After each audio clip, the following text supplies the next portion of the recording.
Get your attention, we're just about to start. Firstly, welcome everyone and thank you for joining us this evening here at Harry Hartog ANU for an in-conversation with Saul Griffith in collaboration with Electrify Canberra. Firstly, before we start, we acknowledge the first Australians on whose traditional lands we meet and pay our respects to the elders of the Ngunnawal and Ngambri people, past, present and emerging.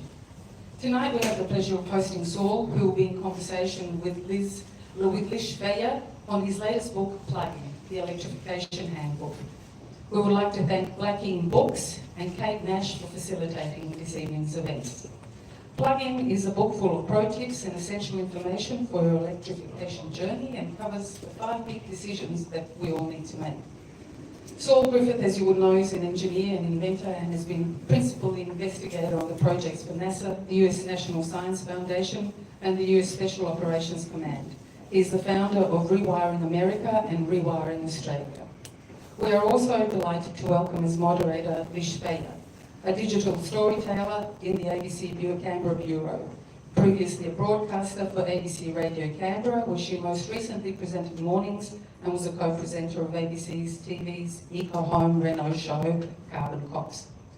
Last but not least, a great thanks to Electrify Canberra, whose vision is inspired by Rewiring Australia to rapidly electrify all Canberra households and bring together communities, like in this instance this evening. This evening's conversation will take us to around 6:40, 6:45, when we will have a short Q&A session, and at the conclusion, Saul will be available for book signings downstairs. Now please welcome Saul and Lish. Thank you.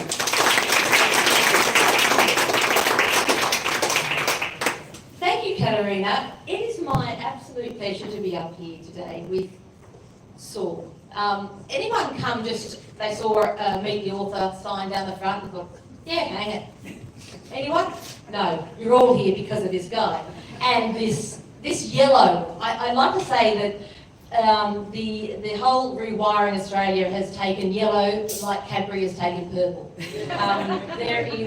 It's a thing. And I am, yes, in merch, Rewiring or Electrify Canberra.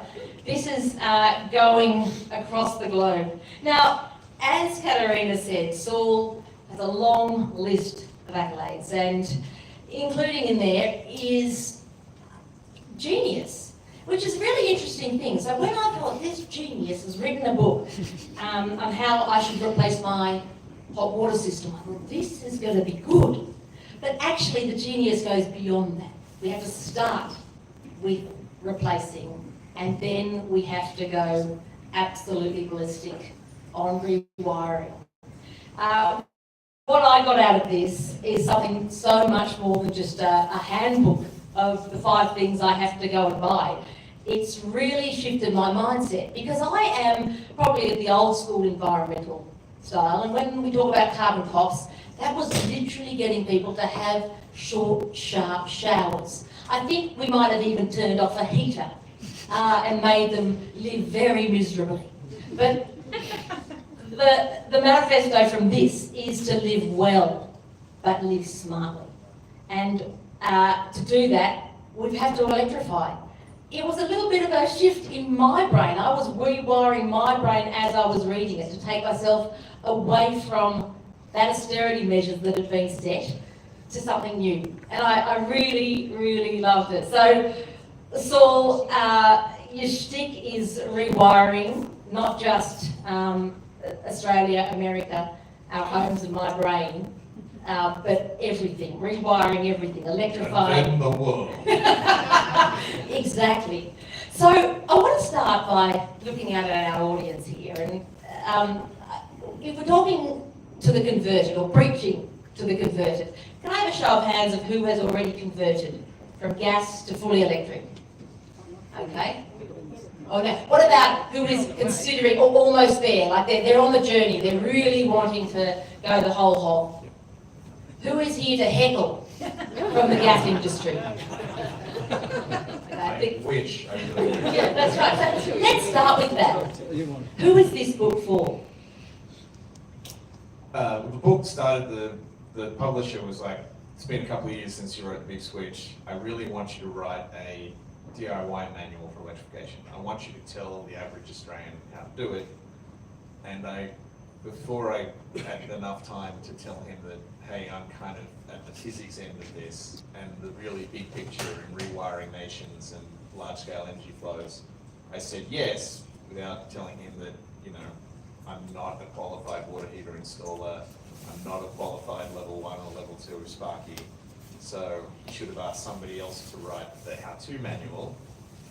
And then I resolved that by calling up all my friends who are actually professionals and experts, and I interviewed them, stole all their good ideas and their life stories, and put them in the book to make it a good story that's inspirational and hopefully also tells you how to get a job done.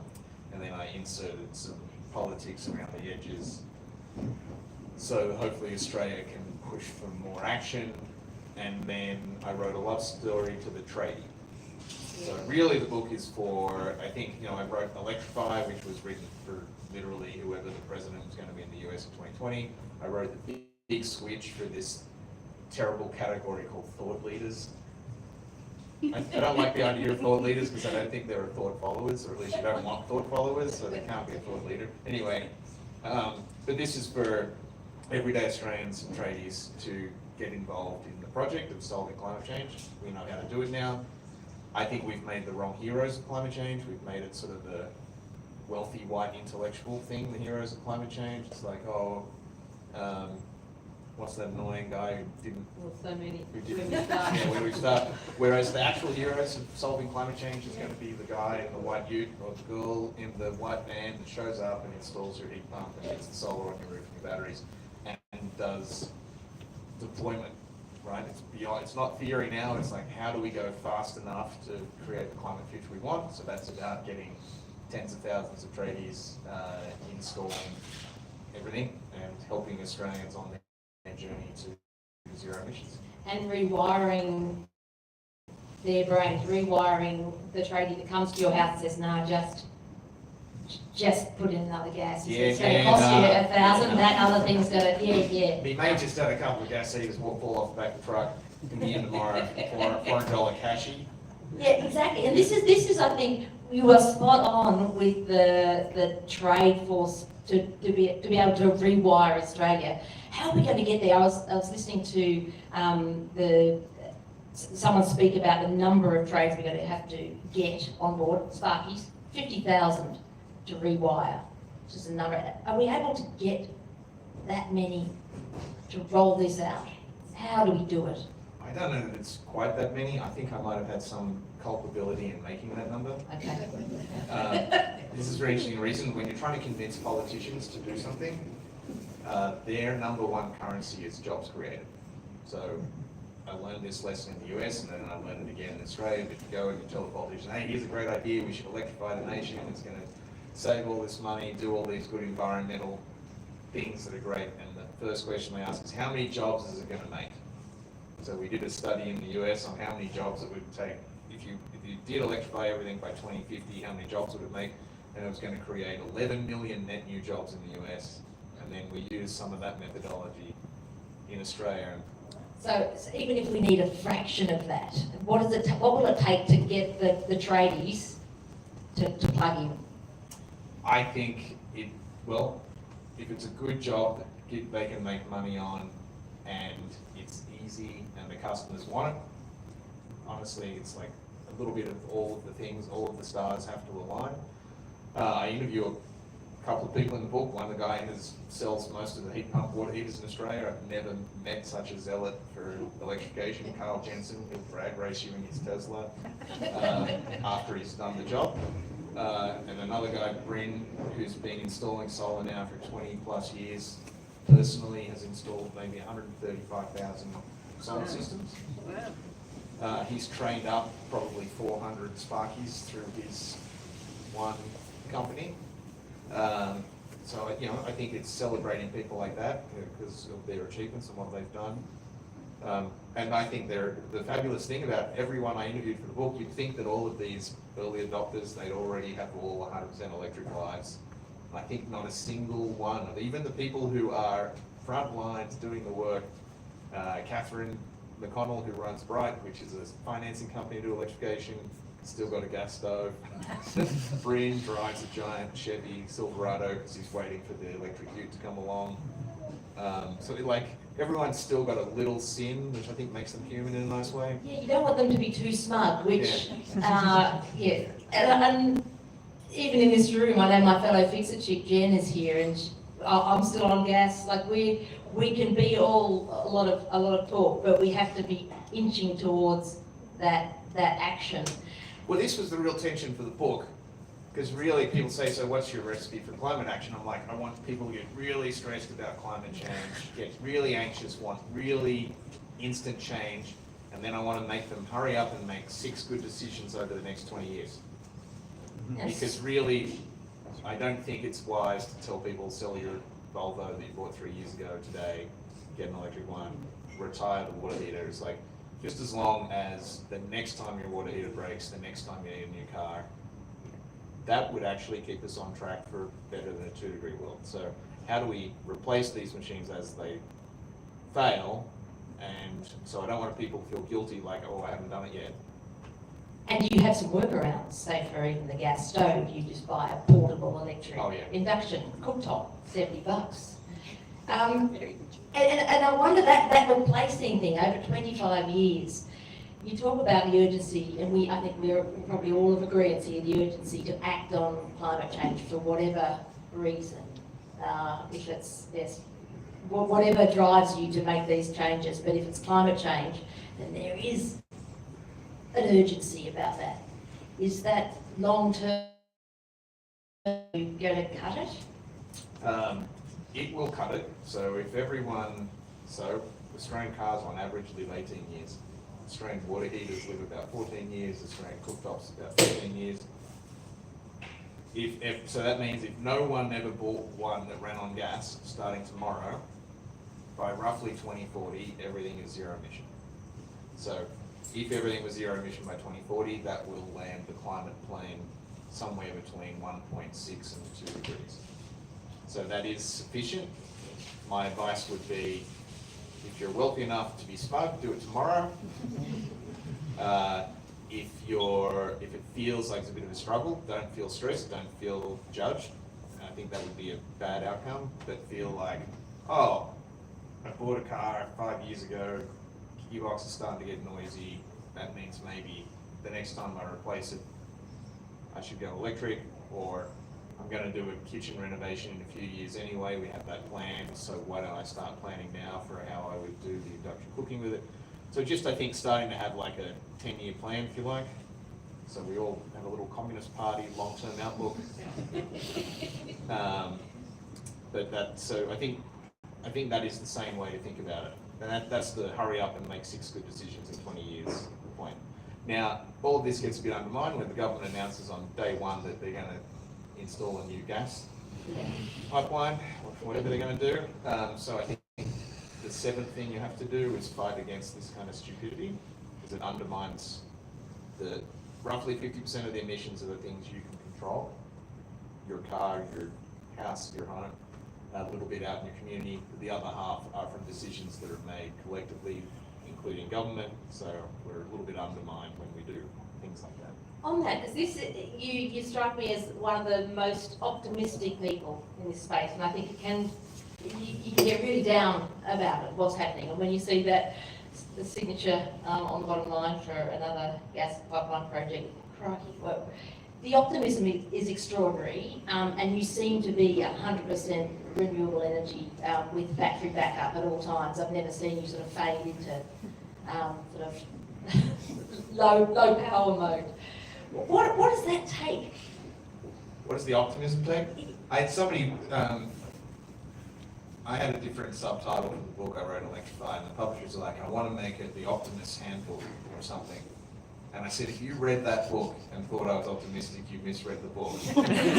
Because the book says, like, if we want to do it, we have to have this, 100% adoption, we have to, go. So I can maintain the optimism that this is the path, because that's technically true. And I'm pretty dark about what's happening in the larger world. We're approving gas projects.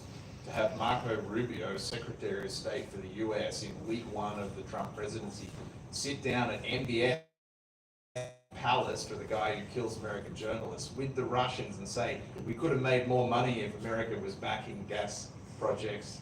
So they're the 3 largest producers of gas in the world. The only thing that shocked me is Australia wasn't there. Anyway, everyone think on that for a second. We are a petro state if we keep doing this, so we've got to get over that. So I found I got lots of room for darkness. I have some optimism. That's the after 8 o'clock. Yeah, my daughter, my 11-year-old daughter is here. I don't want to show her all the darkness, but there are solutions. I mean, we saw what you can take out a gas pipeline with a $200 drone, as we learned last night.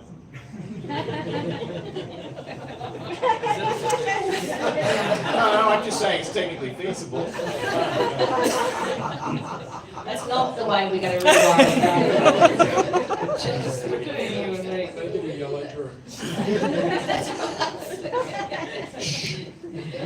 it. But you also have the ear of government as well, so a persuasive argument to this. How does that work for you in being able to get, even the Labor announcement, as much as they did take away a little bit when they got in, but the battery idea of putting batteries on the side of our houses, or hopefully from our cars, that's come from meetings, nagging. Lots of Call it nagging. what you will. Lots of nagging.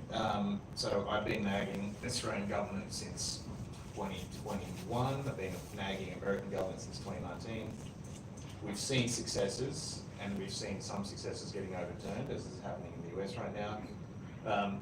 I know we had influence on the battery thing. I got called a couple of days before the announcement, sworn to secrecy, asked if I could come in and be a champion for the idea once Labor announced it. I didn't want to mention to them all the things they promised me that they didn't deliver. But you've got to celebrate the victories. So I think that was good policy.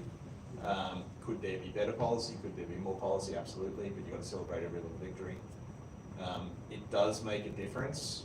I think the thing that makes the most difference is showing up with some proof that the people are behind the idea that you're selling. So I see Electrify Canberra t-shirts out there. We have now 75 communities around Australia that are either like Electrify 2515, that's my community, Electrify Canberra. It probably represents about 1 million people in terms of the communities that we now have some touch points into. That's enough political pressure that you get listened to. So I think if the people here really want to make this roll out faster, if you're feeling the anxiety for the country, we've got to figure out how to make our voices louder, and that is really just showing that you know, showing up in numbers around a cause with solutions that a government can implement. So I actually think the work is very unfinished. We have their ear, but we need to prove more popular support. And so really that's the that's the underlying reason to write the book. This is a long-term political project to show enough support to move the politics so we can have it happen as fast as it needs. A lot of this book just argues about the economics. In some respect, that is to give the politicians the excuse to just do it because it works. At this point, it's like, why isn't Australia going all in? We are all going to save money. It's worth $2 trillion for Australia to follow the advice in this book by 2040. Why aren't we just all in? Okay, you can ask that question of yourself. Why aren't we all in? What's stopping it? I think it's stopping it because the politicians don't feel like Middle Australia is ready to go. And I think our experience on the ground running the pilot in 2515 is people are nervous there aren't enough tradies. People are definitely nervous that the tradies that are selling you hard on solar must be doing it with ulterior motives. We don't have the back fence effect in full flight on electrification yet. We've got there now on solar. We're just starting to get there on batteries. We now want to get there on electric vehicles and the other pieces as well. People don't trust the banks and the financiers that are selling the financial products. That's the biggest piece of policy I could ask for, is if Australia got in with a financing mechanism that helped every Australian follow the advice. If you're a single mum in Western Sydney, you might love the advice in this book, but your husband has ruined your credit score and you can't get a loan for the electric vehicle that would save you $3,000 a year. That's an opportunity for government to step in. A bit like a HEC scheme, you describe it. Something like a HEC scheme, so loans that are contingent. You don't have to pay them when you're unemployed. You do have to pay them when you're raking in the cash. It's a very cheap way to do it. I think you can justify this on a whole lot of means. The one I like the most is we literally believe that infrastructure, electrical infrastructure, is so important that we're willing to pay foreign-owned companies guaranteed profits of 10% for their investments in our poles and wires network.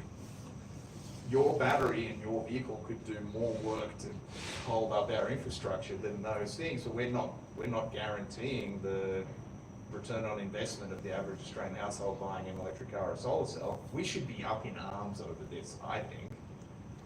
Do you think, because there's a lot of lobbying that happens on the Hill, do the householders, did you say that the people power, do the householders have to go up and play that role that gets that better deal? About 2 years ago, I went to Canberra with a group called the Smart Energy Council, and they represent all of the installers and a lot of the people who sell these products. And I remember they were standing in the foyer and it was like 40 people and they were so proud. They're like, look, we've got 40 of us here in Canberra for the first time. And I wanted to say, that's great. And there are 80 natural gas execs here today, and there were 80 yesterday, and there are 80 tomorrow, right? And that is the reality in Canberra. It's even worse in Washington, DC. It's even worse than that again in Taiwan. These are places we're working. And we do not really have mechanisms for the people's voice to be represented in the political conversation. Rewiring Australia is trying to do that. There's something called the Energy Consumers Australia. They're sort of a rounding error in someone's budget. They're trying to do it. Not to criticise them, but the interests of the Australian people are very, very poorly represented in Canberra as regards energy policy, climate policy, and I would like to fix that. But Australian philanthropists are also missing in funding that.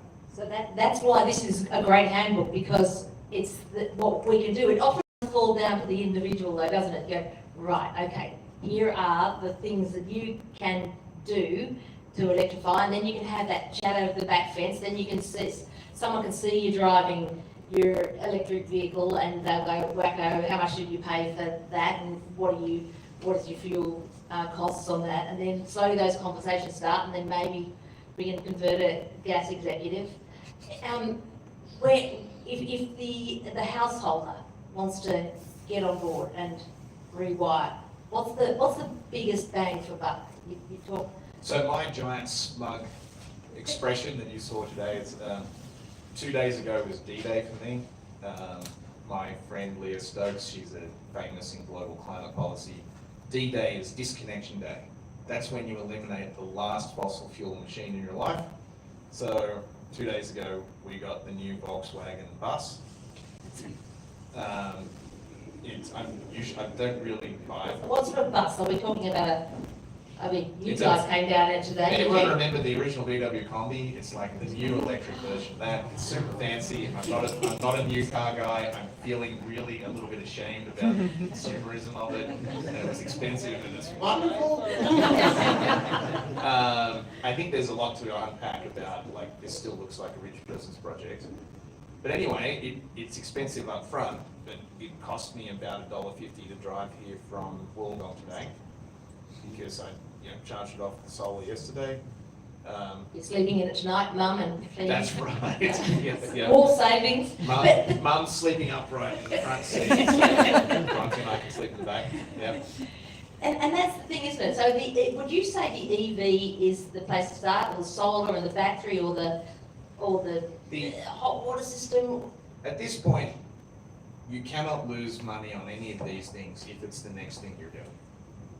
If you have spare money around, buying the electric car, is saves you a ton instantly, because if you're driving 20,000 kilometers a year and you can mostly charge at home, you'll probably save $3, $4, or $5 grand a year on petrol.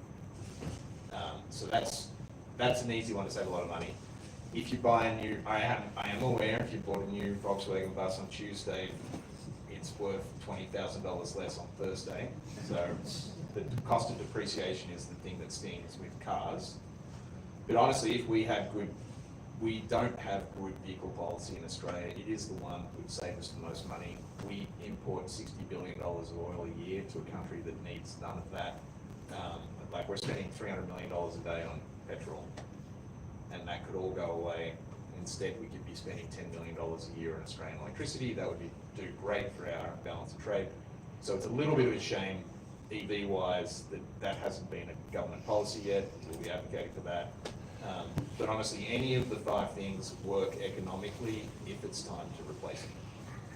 It's not about renters and apartment dwellers, because there is this divide. I mean, E for electrify, but E for equality. How do you make that possible if they want to go on the electrification journey for renters and apartment owners? People in strata, it's still, you do admit in the book that it's a struggle. I think we should use this question to unpack a whole bunch of questions. So there's something called the climate justice movement, which is fair climate justice for everyone. That really, to me, now comes down to a question of who has access to finance. That turns out to be an age-old question of fairness. So if we wanted to exclude women from politics, we didn't give them access to finance, and that worked for a few hundred years. And, you can always exclude groups from finance, and that turns out to be the root of fairness is who can have access to finance. So that's why I think we have room here for a big federal government finance program. I think this is the problem. I'm not going to stereotype you all. You're not the youngest Australians. But I think this is a really tough point. The reality is that the solutions for the 50% of emissions that we're responsible for are decisions you don't make in your 20s and probably only maybe in your 30s. So climate action, I mean, almost by definition is an old person's game, because old people buy the infrastructure of the nation. We buy the homes, we buy the cars, I'm including myself in your growing community. And I think that is a little bit why the young people are feeling pretty discouraged and pretty much out of the equation. That's why it's a double punch to their gut when the government also does the gas projects, instead of announcing we're going to do these big things as a nation that could engage those people in a bigger story. So I worry about that, because it isn't getting the young people on board. And then a very specific instance of that is, the government just gave my landlord a discount on a battery and is giving them incentives for solar, but I'm not seeing that reflected in my energy bill. But there was actually, the government did a nice little sort of sidecar piece of policy around the batteries where the landlords are going to be compelled to pass on some of those savings to the renter. I think more policy that looks like that. I think of it as you give the tax deduction to the landlord and you give the bill reduction to the tenant. So figuring out a piece of policy where that is possible, I think that is largely possible. That's how you solve. It doesn't sound super sexy. It's really wonky. As my colleague at Rewiring Australia said today, advocating for number 1 and number 3 is super easy, but number 2, which is renters, and number 4, which is regulatory reform, he's like, they're quagmires. So anyway, I'm willing to die on those 2 hills, but they're hard, and I'm yet to figure out how to reduce to a sentence something that sounds like, and renters will win. Because right now it sounds like, oh, give your landlord a little bit more of a tax deduction so that they give you a few dollars off your electricity bill this week. That's about as good as we can get so far. And on renters and on housing in general, we are housing crisis. There's just not enough houses to put everyone in. And the housing. You notice how everyone calls it a housing crisis as opposed to a structure about tax code crisis? Sorry, I reframed that. A structure about tax code crisis, which means that people struggle to find somewhere to live. The houses that we're building and currently have here in Canberra are pretty leaky. Thermally inefficient, shall we say, sticking hot in summer, freezing cold in winter. If you've got a limited budget, how do you weigh up or balance making thermal improvements, insulation, draft proofing, the unsexy stuff, but I'd like to say important stuff, versus electrifying? The moment in time where it really makes sense and is really economically favourable to do all of the efficiency things like insulate, double glaze, is the moment you build the house. Anytime you're doing it after that, it's really hard, it's really expensive. Double glazing, yes, but insulation, chucking into the ceiling, draft proofing you could do before breakfast, Saul. So, sort of. I mean, we'll manage to agree because that's the dumb thing at these events. But in my leaky, I bought a 1920s bungalow in northern Wollongong it's made out of chewing gum and asbestos. And you want to tear it down, but it's too charming to tear down. And anyway, all the reasons we don't. You need the fix-it chicks. Yeah. Oh my God, the fix-it chicks. You'd wear hazmat gear for this project. We're there. So, I actually talk about it in the book. We installed curtains, very heavy fabric curtains. This turns out to be a 13th century Irish castle trick. And then, so we've got 2 vestibules that are freezing, but we put the curtains up so the vestibules can be freezing. We keep the house warm. We use some snakes. Yes, the old door snake. Love a good door snake. I got under the house on my back and crawled up and stapled all the falling insulation back up and filled in some gaps and did some of those things, sort of the weekend version. I couldn't get a tradie to want to take on that job.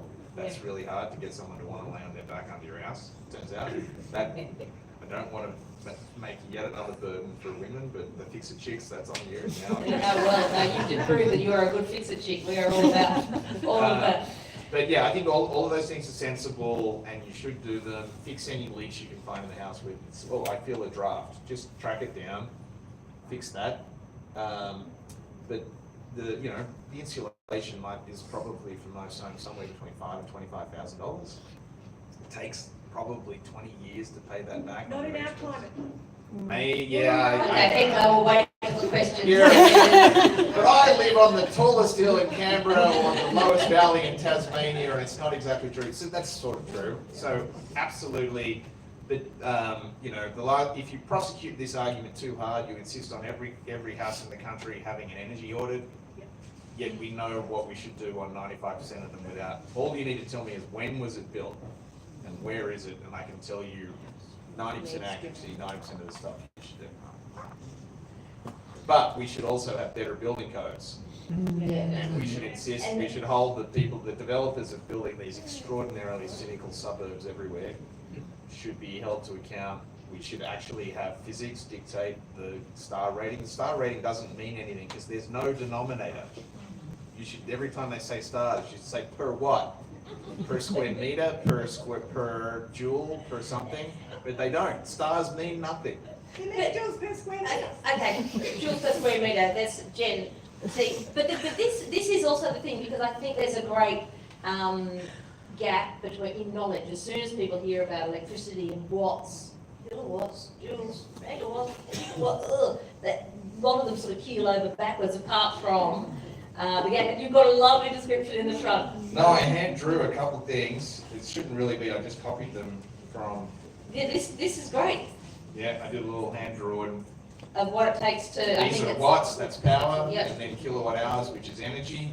I actually stole this from a publication in 1938 from the Tennessee River Valley Authority, the TVA, which was doing, it was called EFA, the Electric Home and Farm Authority. And EFA was a project of Roosevelt to electrify all the farms because they knew it was going to be a better way to run all the farms and bring refrigeration and light to the farms. It was a huge public works project, and they had a similar version of that. I just updated it for Australia. And it's good, but do you think that's part of its problem for electrification, or getting people to understand energy use, is getting their head around the language, and that it really matters because it's so invisible most of the time? Energy has been made invisible almost consciously. Like you fill your petrol tank with a dead body's worth of petrol every time you do it, but you don't see it, and then you just swipe the card and you're like, well, that magic worked again. And I don't think anyone understands their energy bill. Like, you know, they asked me to write this book, I'm like, oh, I've never actually looked at my electricity bill. And for most people, it's about 4% of household spending, so it's almost in the don't want to think about it category. So it's very hard to engage people on the nerdiness of it. I made an attempt in the book. I'm interested, you can groan or smile or clap as I tell you this, but in the book I talk about, like, you're currently paying for 3 subscriptions and you don't understand any of them: gas, petrol, and electricity. But really you only need one. There you go, well, good. I might be on target. All of us have too many subscriptions to too many movie channels, and we should slim down. But if you get to electricity, and in fact the very first picture at the top of every chapter tries to do the translation between what would this thing called water heat cost if I'm on gas, if I'm on electricity, what would the cost be for driving a kilometre if I'm on petrol versus electricity. Just try to really simplify it, so it's like, oh, obviously that one's better. I think we've got to, I don't have great hopes that we'll ever get great literacy.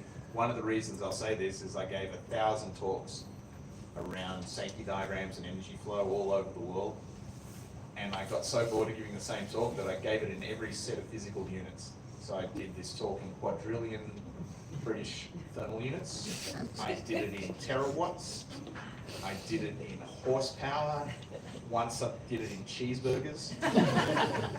You can go online, there's a YouTube of me talking about all energy flow in the US in cheeseburger equivalents.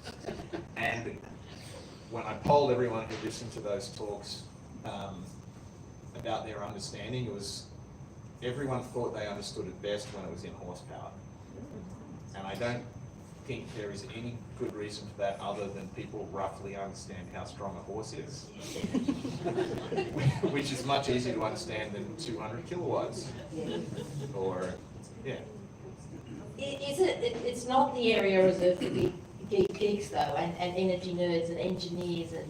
Even they get it wrong. Even that, but this is the thing, we have to have conversations, and I think it's those conversations, and you do say that this is entirely possible with people power, similar to Electrify Canberra, people chatting over a cup of electricity, which you have just bought. Oh yeah, everyone should buy the electricity at the back. Electricity. Electricity. We love our electrification fund. Oh my God, I love them. It's lovely to be here with you here as the resistance. I should stop. My daughter is getting... He's the manager over there. We have the capacitance for more. Oh, thank you. I'll open the floor up to puns and questions in a moment. Every question must be preceded with an electrification. But I want to know, what are your fears if this is a guidebook for the future of electrifying Australia, rewiring Australia. What are your hopes for it and your fears for it? I've been in the game since the mid-1990s, which was my awakening to the climate problem. Before that, I was merely an environmentalist. Then I was like, oh, I'm an engineer, I can fix that climate thing, that's just engineering. And so my fear is that it's yet more good advice that is largely ignored. My hopes for it are that we continue to make it easier, simpler to understand. We precipitate many of those over-the-fence conversations. So I swim every morning in one of the ocean pools in Wollongong, and barely a day goes by now where somebody doesn't say to me, oh, which car should I buy? Which electric car, mate? How does the vehicle, the load work? And do you like the Mitsubishi or the Daikin heat pump better? And I like a little bit, I'm the wrong guy to ask all these questions too. But I realize that's really where everyone gets stuck. They just like it to be easy. We all make way too many decisions in our lives already. And you just like somebody you trust to say, get this, it'll be great, mate. You'll save money tomorrow, your family will be warm. And so the hope for the book is that we get that. And really that's why I sort of start the book with a story about a guy called Chris Kerr. He's got a family of 5, he lives on the south coast, he's electrified everything, and he's saving about $7,000 a year. I've got another guy, Fred, at the end of the book, saving about $8,500 a year. Both of them in their different ways tell a great story, and I think it's going to be stories over the fence that win it. And I think Chris's story won, which is why it's at the front of the book. Fred's data won, that's why it's at the back of the book. But Chris's story is look, there's many reasons to do this. He started doing it for a return on investment, like why the solar will save money. Oh, solar's saving me so much money, I should electrify more things, electrify the water heater, saves more money, electrify the thing. He then over-optimized because he went a little too fix-it-chick efficiency.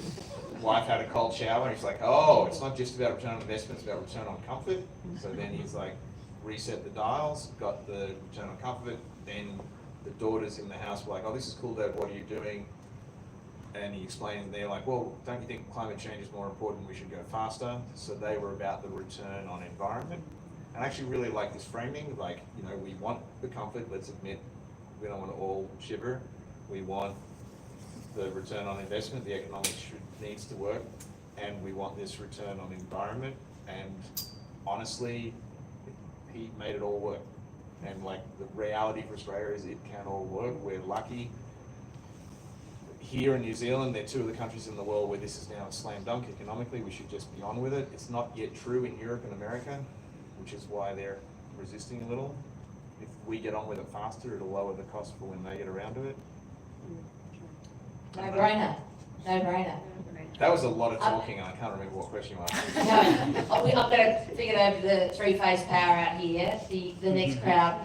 If you'd like a question answered by Saul, please raise your hand, and I might come around with this microphone.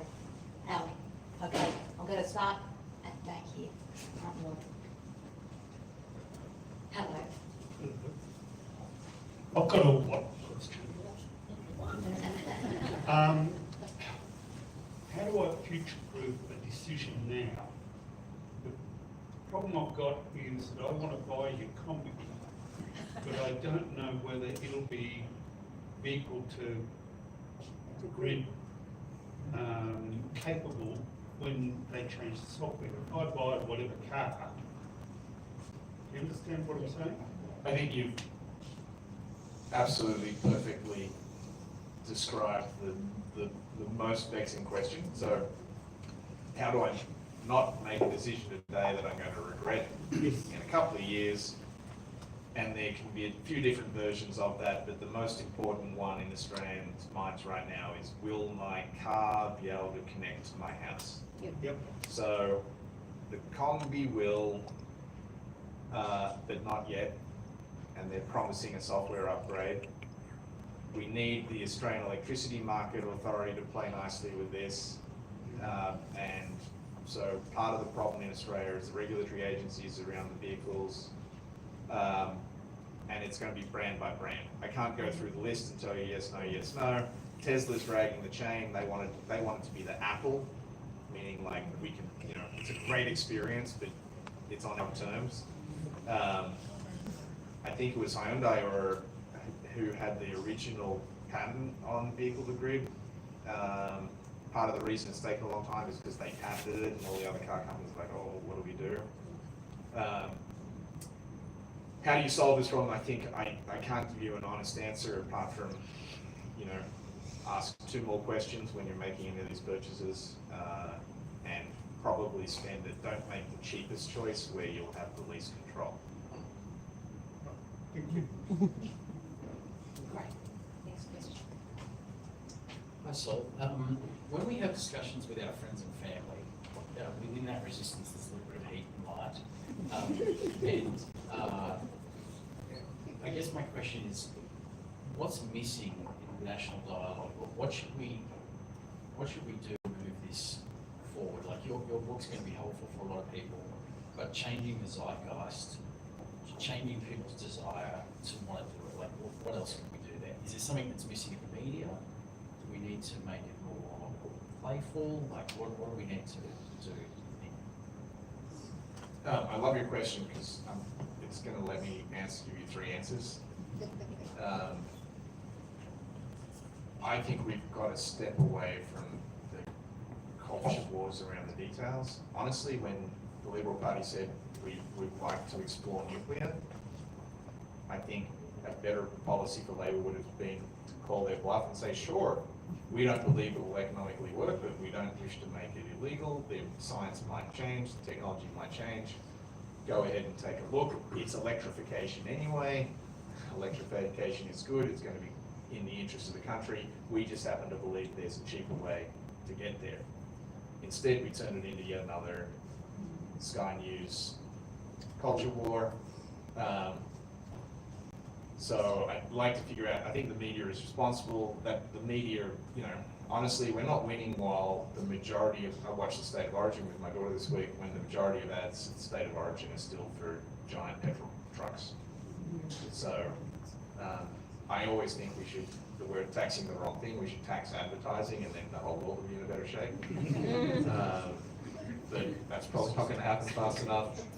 So I'm not quite sure what you do there. My best idea I had in Queenstown, I was there last week. We have an Electrify Queenstown chapter. We have a Rewiring New Zealand. They're actually winning a lot of important regulatory fights, and New Zealand's going ahead.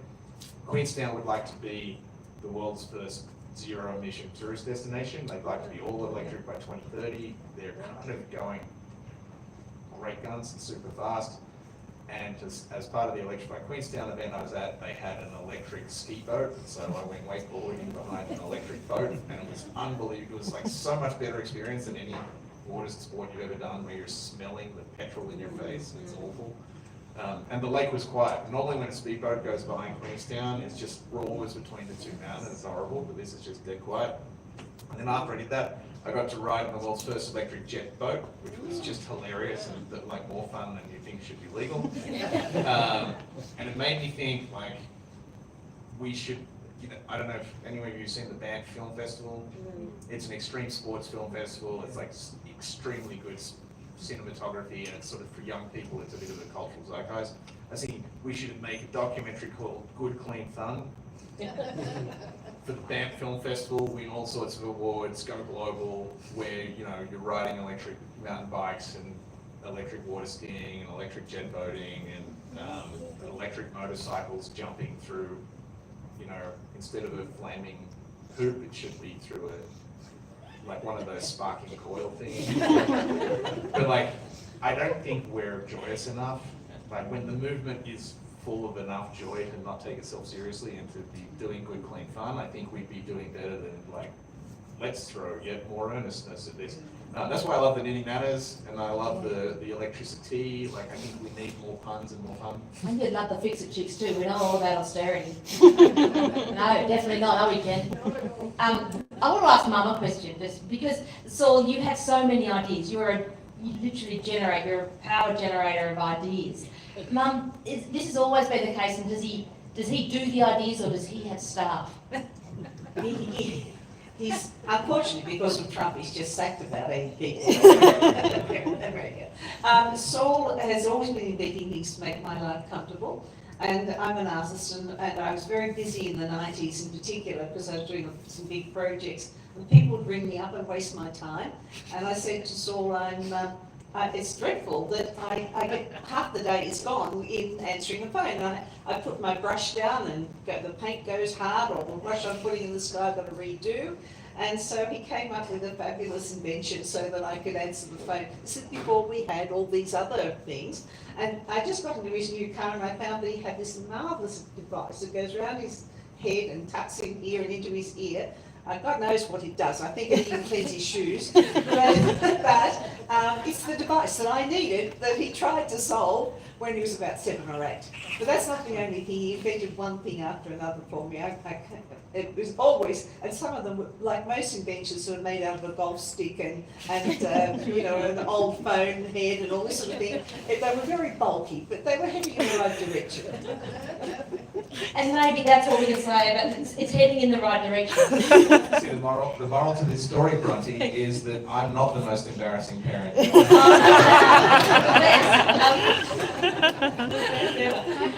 More questions? When I was in rural Victoria not so long ago, I saw a lot of signs on farms objecting to new poles and wires. So, do you have a comment about that, like how we can persuade people to go along with electrification in the countryside? I think there's a host of things to say about this, and I think this is unclear to me how this ended up on the wrong side of the culture war. So,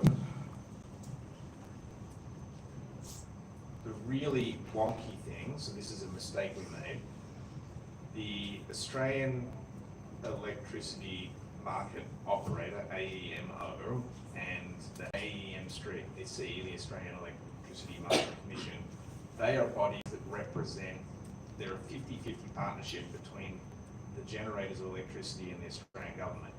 So they are really only interested in the piece of the pie which is generating the electricity. It's not about getting that electricity to your door. Sorry if I'm boring you, but this makes me irate. It should make you irate. Hopefully I'll make you all irate and we'll make the government do the right thing. Because of that, when they designed the lowest cost energy system for Australia, they only thought about the cost of generating the electricity. They didn't think about the cost of getting it to your house. So the cost of generating electricity is typically only 8 to 15 cents kilowatt hours. That's about a third, sometimes a quarter of the cost of your electricity. But the real cost is getting it the last couple of kilometres over the poles and wires on your street. Because they were so concerned with this, they missed the solar on the rooftop revolution. They never really got behind and supported it. They didn't try to regulate for it. This is still true. They're still designing the tariffs to protect their business of sending electricity one way to you. And that's why they're penalising Australians who are trying to put their solar back on the grid now. If we had instead of if we gave AEMO, AEMC the mandate to make electricity as cheap as possible for every Australian, you would maximise the amount of solar that you do on rooftops. After you've done the rooftops, you would put it on the local school, on the Bunnings, over car parks, and we would generate so much of our electricity proportionally where it is used that you would probably need half as many of these transmission lines. So kind of by the design of the system, or the lack of design of the system, or the vested interests that control the design of the system, we made this political problem worse than it is. We also incentivize these companies who build this infrastructure with a guaranteed return on investment of 10%. So the very first climate policy of Labor government when they came in was the Rewire the Nation policy. They announced a $20 billion thing to build wires across the countryside. $19 billion of that was spent in 6 months. It reminded me of the gas thing. It's like, if you're going to pay people to build things for you and guarantee their profit, they're going to build too much and they're not going to care where they're building it. They're going to piss a whole lot of people off. So that was poorly run procedurally and not terribly well thought out. So I have those thoughts. And then I have other thoughts, like in New Zealand, the CEO of Rewiring New Zealand runs the world's first all-electric cherry farm. He's got two first electric tractors in the Southern Hemisphere, electric quad bike, electric fans for the fog and the frost, and he's got, I think, 80 kilowatts of solar on the barn roof, and he's running everything on the farm all electric. He's now saving about $100,000 a year on diesel. The same reason the electric vehicle is a slam dunk because you can run it on cheap Australian sunshine will be true for all the farm vehicles, all the farms.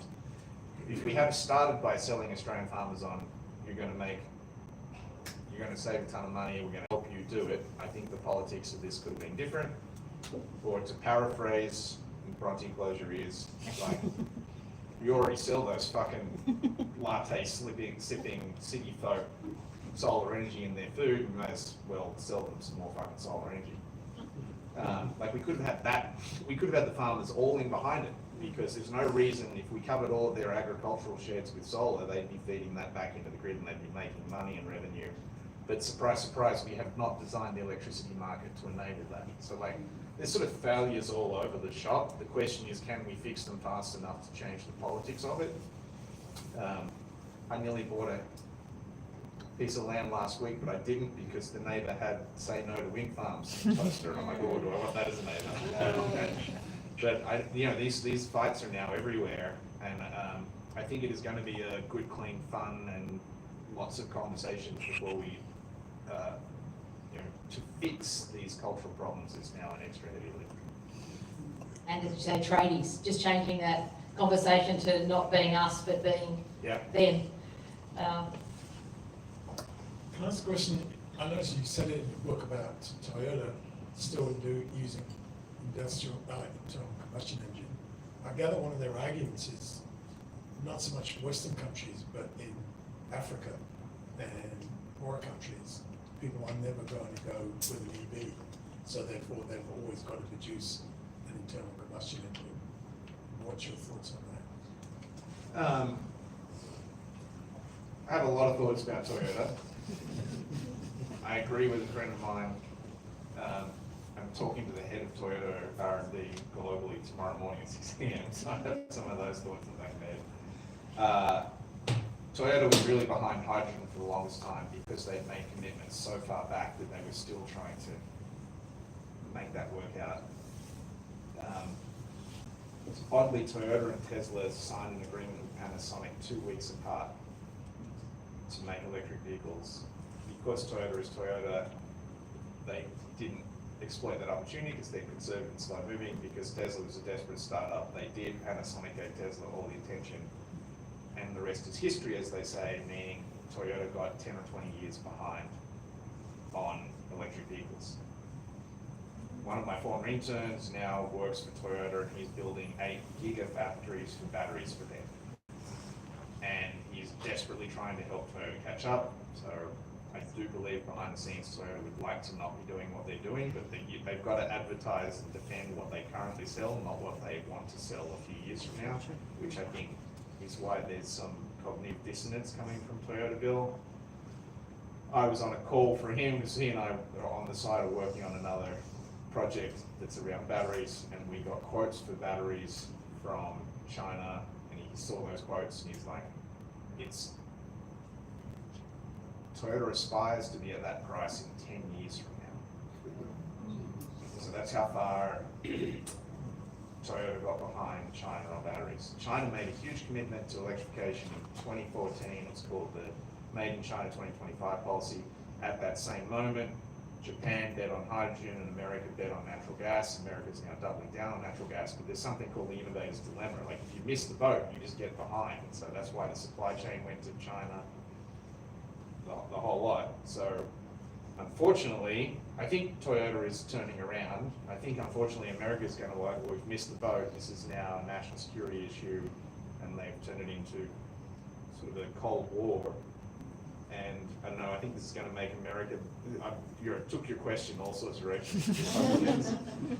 But you know, I think America might be the hermit kingdom that just dies, it'll be the last to decarbonize. Because it missed the chance. It wasn't that people weren't giving them this advice in the early 2000s, but America very much politically was owned by gas. Australia risks exactly this inane, stupid thing we just did. Not only will it not make any money for us because we're too dumb to tax the multinationals who are exploiting our thing, but like it also heads us down the wrong innovation pathways, sends the wrong signals to our markets, and it will give the game away. Like that's the even realer tragedy of announcing it. So Toyota, I think, are trying to correct. They're behind the 8 ball. Everyone's 10 or 20 years behind China. And so I personally find that geopolitics of this decarbonisation now super fascinating, but it is a long way from the tradies are the real heroes conversation. Unfortunately, tradies love Toyotas. Tradies love batteries too. I believe that the economics, we do the economics. The economics of electrification driven by solar and batteries in Africa is amazing. You know who's got a better ground game in Africa than Toyota? It's the Chinese. Like Toyota's going to lose the African market. It's 2 cents a kilometre to drive on Australian sunshine. That'll be the same through most of Africa. Compare that in Africa, that's 30 to 40 cents a kilometre to drive a Toyota. So they're just going to lose on the economics unless they get to electrification. Thanks, Sol. My question's really around, I mean, I'm lucky enough in my household that we've been able to do a lot of stuff that we've got booked. So our biggest problem though is the controls and management. And I think I've got about 5 different apps. One does the battery, one does the solar, one does the heat pump, one does the air conditioning system, one does, I'm getting absolutely apped out. It's a bit like with the EV as well, but my question is really around, and I've come from the commercial office development side of things. I'm not a developer, but our role was actually managing all the systems in office buildings. And one of the things that overlaid that was a building management control system, which actually enabled owners and managers of big buildings how to manage all these things that control everything. I can't find anything in the market that actually does that now, to all the wonderful controls and bits and bobs that I've got in the house. What's the future for this? Please tell me there's something that's going to get me deactive and, So this reminds me of Lish's question. What are your hopes and what are your fears? I share your fear. I will never read enough of the manual to understand how the car I just bought works. I've really consciously and largely succeeded at never owning a car with electric windows. So that's how much of a shock this is to my system. And I look at all of these things and I feel like the weakness is like, these machines are so complicated, so unnecessarily complicated. I still own a 1963 Land Rover in the US. It's largely just parked, as most 1963 Land Rovers are. But that thing will go for another 2 centuries without any repair. It's just a lot of swearing. But I'm not sure that any of these electric things that we're making right now, with all of the computers, I think they're too complicated. I'm hoping there is some global trend to simpler design. I'm giving you I think this may be the hill where we actually die, not the hill I'm willing to die on. Like, I remember the house I grew up, Dad was proud that he kept the washing machine going for 40 years. Because it had an electric motor and he knew which colours the wires were, and it had a belt that you had occasionally replaced, and sheet metal that was thick enough you could repair it and paint it again when it rusted. But this is not true of large, I had my washing machine fail last year, and I took it apart after the $400 repairman said, oh, it's not worth fixing it, so then I'm like, I might as well take it apart. And like, no wonder this thing fails. It's like so much more complicated than Dad's one. But Dad's one, you know, his efficiency standards that got us here, right? So they put all of these extra sensors in it to make it 2% more efficient, but it means you can't fix it and recycle it. So I think this is a bit of a risk. I do believe the pendulum is swinging. There's a movement in the US called the right to repair movement, which is kind of interesting. This is like, you know, if you buy a tractor, you should be able to fix the tractor your whole life. But a lot of the car companies now, you're not even really, you void the warranty if you open the battery case, things like this. So pendulum is swinging. I hope it swings farther. At the end of the day, the biggest problem is that every single one of these companies right now wants to own the app because they all think they're maybe going to make money on the app one day. So the problem then is you want one app to talk, the same app to talk to the water heater as the car charger. There is a friend of mine who actually rented my house in San Francisco that we just sold. He built that app, and it's a company called Span, and it all controls the panel on your house. Schneider Electric is now making one at the panel on the side of the house. And the reality there is that the tradie is going to program it. So we better start to celebrate them and we better love them. Because at the end of the day, it's going to be too much for everyone to speak water heater and speak heat pump and speak induction stove and vehicle chargers. So I think it's going to be done by the tradies, and it's going to be done at that panel. That's how the world looks to most likely be playing out. But absolutely, I think this is the weakest experiential part of it. And we just finished electrifying the first 60 of 500 homes in 2515. And the data is in on those 60 homes. The hardest thing, the thing they needed hand-holding in was. Isn't that about standards, government regulation? Like, I mean, the electricity network is a great example of standards, right? We all have to use the same plug in Australia at least. And so that problem. I'd like this to be true. I happen to be a small fan of regulation. Our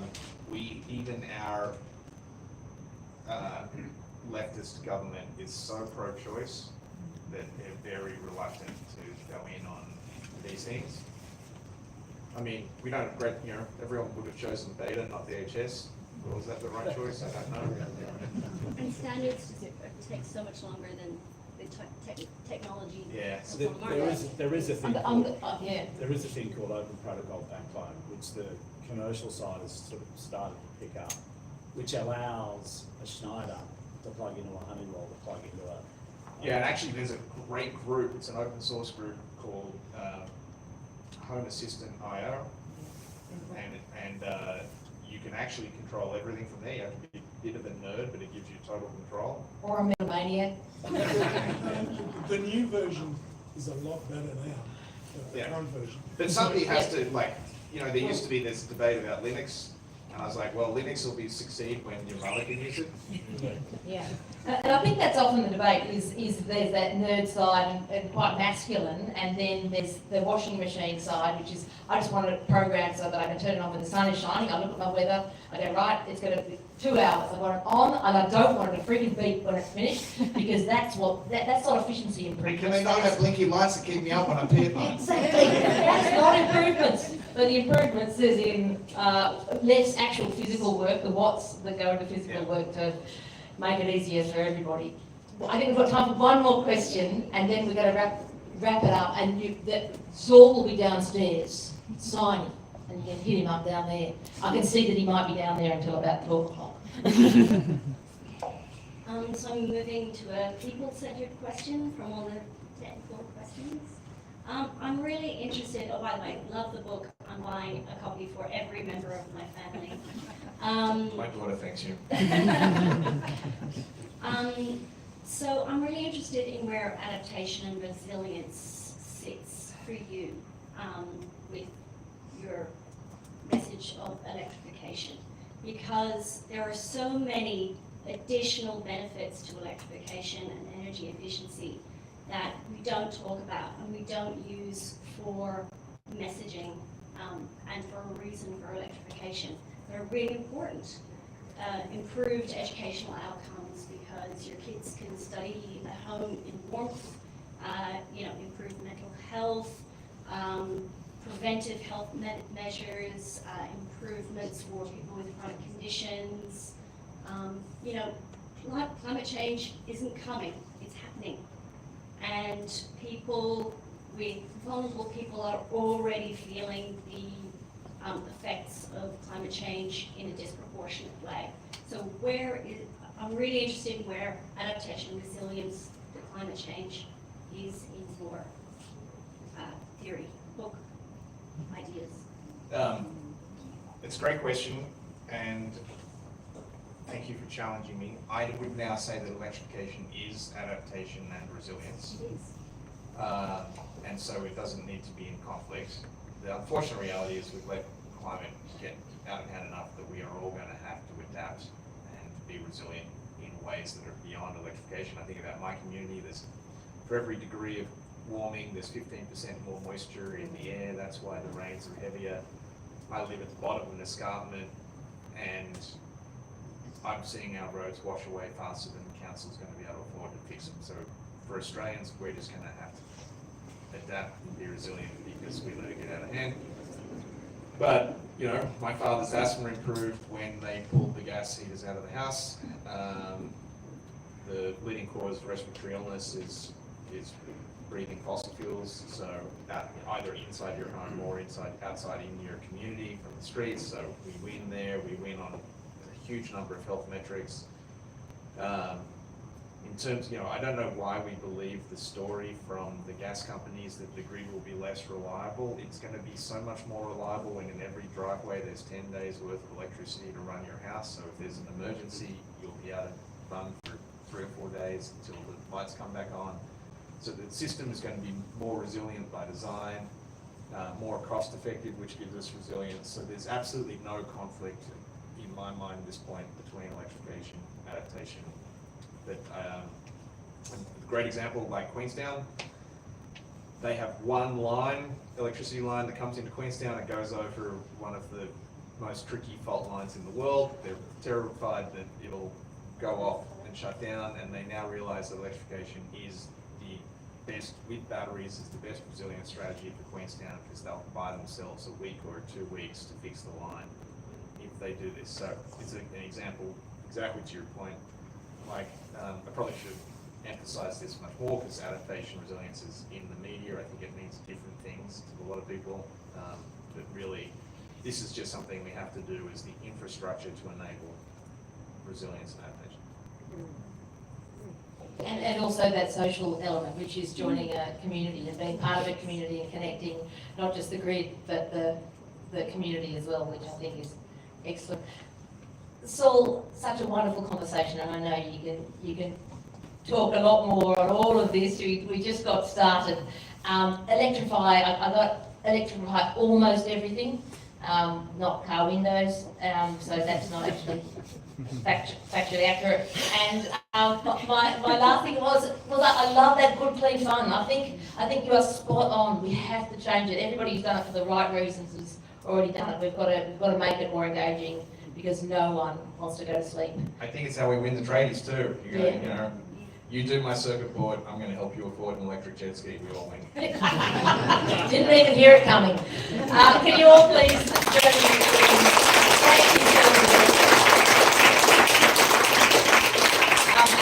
Thank you, today is different to solar power, is Saul Power. And he will be downstairs signing books, not just this one, because he's got many more. Please head down, buy your books, approach with caution, because you might you're in for a long chat, I think, although you have got a dinner date.